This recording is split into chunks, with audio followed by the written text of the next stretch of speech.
Well, good morning, everyone. It's Saturday morning, and I just wanted to bring you a quick thought from God's Word this morning from Genesis chapter number 4.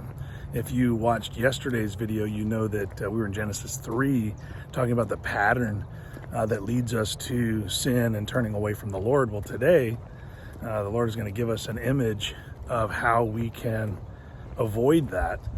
And it deals with the firstborn sons of Adam and Eve after the fall, and so we see Cain and Abel, Cain being born first and Abel being born second, and then it shows that the time had passed, and so their vocations were different. One worked with animals, the other one worked with the fruit of the ground, the vegetables and fruits, and both of them brought offerings before the Lord. And we're not really told if beforehand they are told anything about what would be more acceptable to the Lord, but they both bring an offering to the Lord, and one is accepted, the other one is rejected. And we know that Cain's fruit of the ground was not accepted, and so he was upset, and God worked with him there. And we see in the passage that God said, hey, if you do what's right, what I've noted is right, won't you be accepted too? Otherwise, you're going to let anger and sin overwhelm you.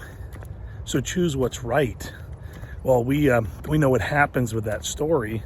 We know that Cain doesn't decide to just simply do a trade with his brother for a really good lamb to offer to his God. And instead, he decides he's going to go ahead and take matters into his own hands.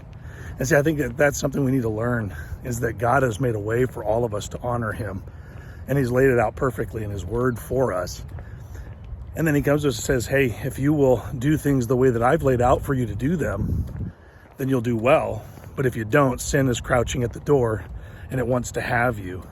And so my encouragement to you today from Genesis 4 is to choose the Lord's play, the Lord's plan, the path that he's outlined for us, instead of what we feel like we should be able to do, or how come my best isn't good enough for the Lord? How come he doesn't accept what I want to give him?